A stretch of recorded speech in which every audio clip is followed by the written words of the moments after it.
Assalamualaikum warahmatullahi wabarakatuh. Baik Bapak Ibu, teman-teman sekalian, video ini melanjutkan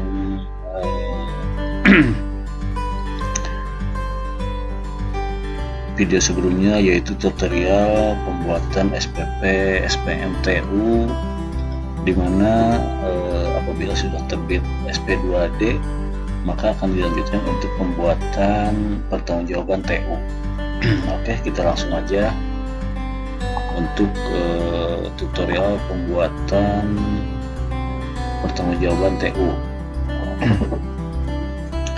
Seperti biasa, setelah masuk ke menu dashboard, kita masuk ke menu penatausahaan untuk input pertanggungjawaban TU yang diawali dengan pembuatan bukti pengeluaran TU. Nah, di sini ada untuk bukti pengeluaran TU, dimana untuk GU ini sudah ada di video sebelumnya untuk tutorialnya. Kita lanjut ke bukti pengeluaran TU. Oke, klik TU. Nah, di sini di saat input bukti pengeluaran TU ini akan menunjuk SPP atau SPM TU yang sudah terbit SP2D-nya. Apabila sudah membuat SPP SPM TU tapi belum diterbitkan SP2D, di sini tidak akan muncul nomor yang akan dipertanggungjawabkan. Nah, setelah terbit SP2D, baru di sini akan muncul nomor yang akan dipertanggungjawabkan. Apabila ada beberapa TU, nah di sini silahkan Bapak Ibu pilih TU mana yang akan dipertanggungjawabkan. Nah, harus diingat TU itu umurnya 30 hari 30 hari maksimal ya, harus dipertanggungjawabkan. Nah, oke, kembali ke topik. Di sini kita akan membuat bukti pengeluaran TU. Setelah masuk ke penatausahaan, maksud bukti pengeluaran, kita pilih bukti TU. Nah, kemudian masuk ke bukti pengeluaran TU. Di sini akan muncul SPP atau nomor dokumen yang akan dipertanggungjawabkan, nomor TU yang akan dipertanggungjawabkan. Seperti biasa, ini kita klik atau kita lihat dulu di sini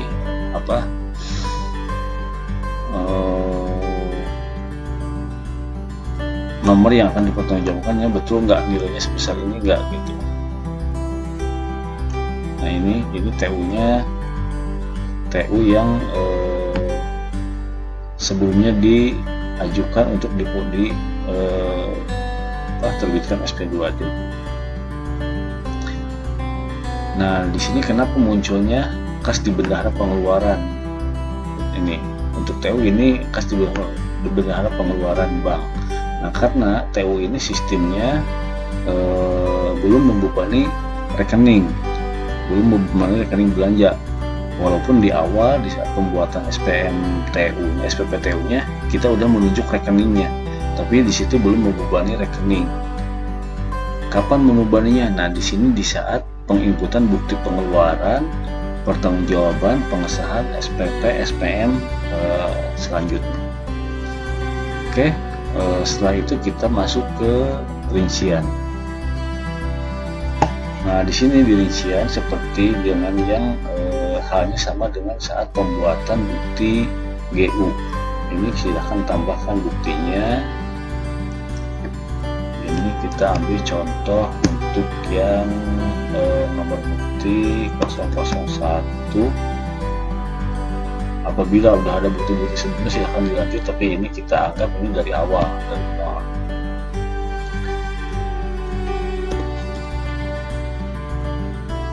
Ini di sini opsional, di sini misalkan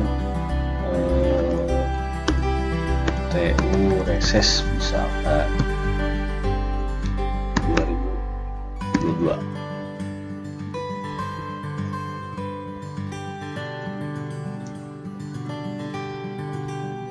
Ini uraiannya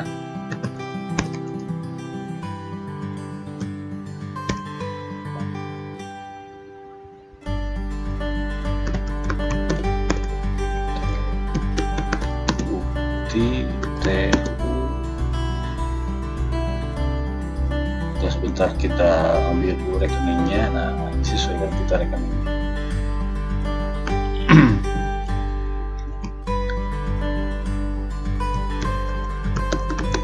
Belanja makanan dan minuman, rapat aja untuk kegiatan reses. Ini contoh ya. Nah, di saat pertanyaan ternyata dari ajuan yang awal, dari ajuan nilai TU awal ini tidak diserap semuanya. Ini ada yang dikembalikan 100 juta misalkan, jadi yang diserap cuma 879.550. Ininya bank, penerimanya. Nah, apabila ada di sini penerimanya, silahkan dipilih ini dari inputan bukti yang sebelumnya. Contoh misalkan ini untuk makan minum rapatnya, ini diambil sama yang sudah ada aja lah, atau kita inputkan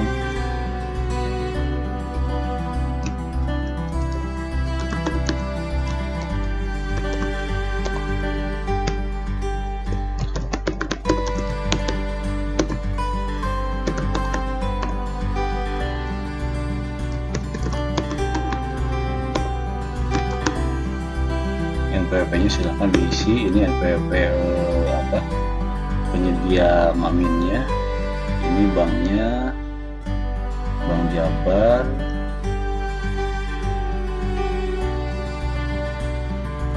rekening penerimanya silahkan diisikan. Oke, apabila sudah silahkan disimpan. Nah, ini satu rekening yang yang sudah dipertanggungjawabkan. Kemudian kita tambahkan lagi untuk rekening berikutnya. Sorry, untuk mempercepat. Kemudian kita tambahkan lagi buat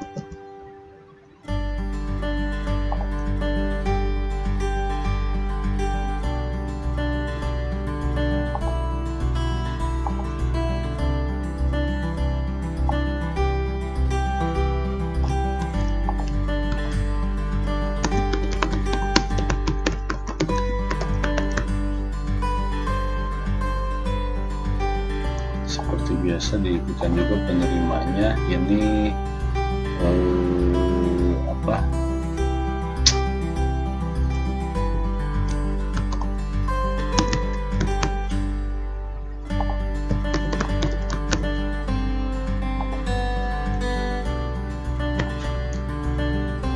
ini harus diisi ya, harus diisi di sini. Ini banknya BRI misalkan.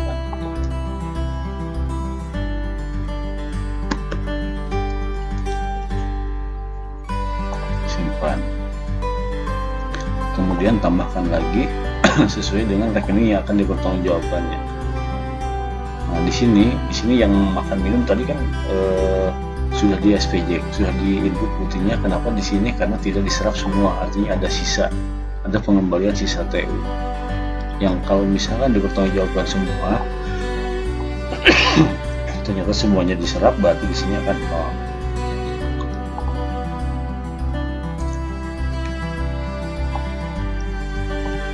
samakan aja.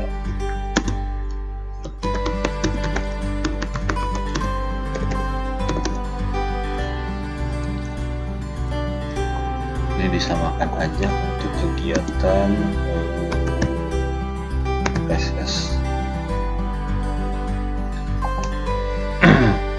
Nah, ini penerimanya silahkan disesuaikan sesuai dengan penerimanya.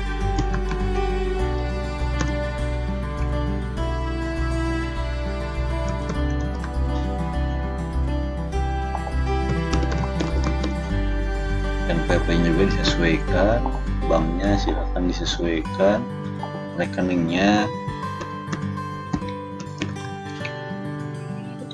disesuaikan juga rekeningnya. Bila udah selesai silahkan disimpan. Nah, ini untuk pembuatan bukti pengeluarannya. Setelah selesai ini oke, kita cetak dulu hasilnya. Nah, ini bukti pengeluarannya, formulir kas keluar. Ini notanya ya, semacam notanya ya. Nah, apabila udah selesai, silahkan teman-teman Bapak Ibu sekalian dilanjutkan untuk ke pembuatan SPJ buktinya. Nah, apabila ada di sini ada potongannya, nah, silahkan Bapak Ibu inputkan potongannya. Misalkan di sini PPh pasal, contoh lah, ambil pasal 22-nya. Di sini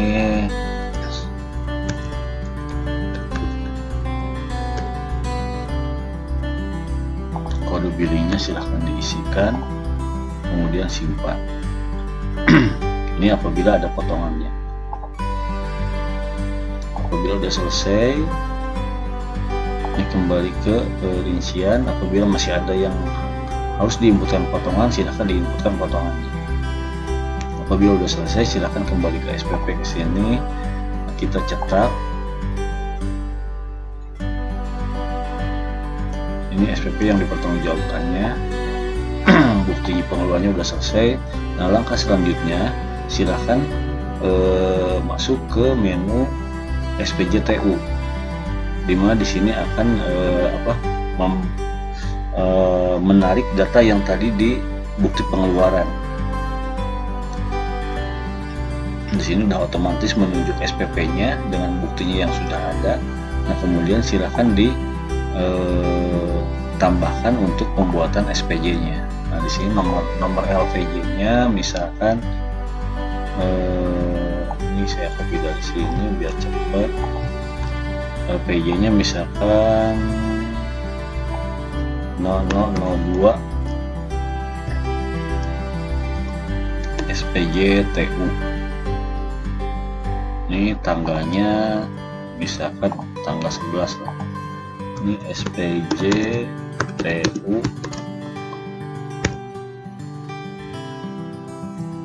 kegiatan PSS 2022, simpan. Nah, di sini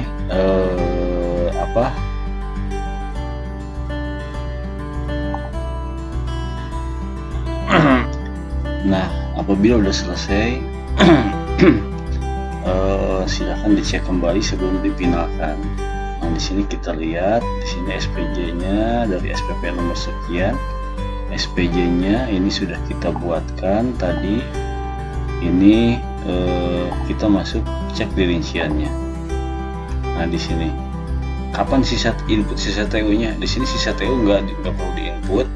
Di sini sudah otomatis untuk nomor SPP TU sekian. Untuk SPJ nomor SPP dengan SPJ TU-nya sekian, terus uraiannya sesuai uraian tadi, total SPN TU-nya sekian, yang di saat pengajuan TU 1167050. Nah, saat ini total buktinya di saat kita input bukti pengeluaran TU ini sebesar 1067050, sehingga ada selisih 100 juta. Nah, di sini udah otomatis muncul sisa TU untuk disetor. Seperti itu. Jadi otomatis di saat pembuatan SPJ otomatis akan muncul selisihnya sebesar yang harus disetorkan kembali ke kas daerah. Nah, apabila udah selesai, silakan Bapak Ibu teman-teman sekalian dipinalkan untuk dilanjutkan ke pengesahan SPJ-nya. Seperti itu untuk pembuatan input bukti pengeluaran yang bersumber dari tambahan uang persediaan. Semoga tutorial ini bisa bermanfaat buat Bapak Ibu teman-teman sekalian. Terima kasih. Mohon disupport channel Inspirasiku ini. Terima kasih. Assalamualaikum warahmatullahi wabarakatuh.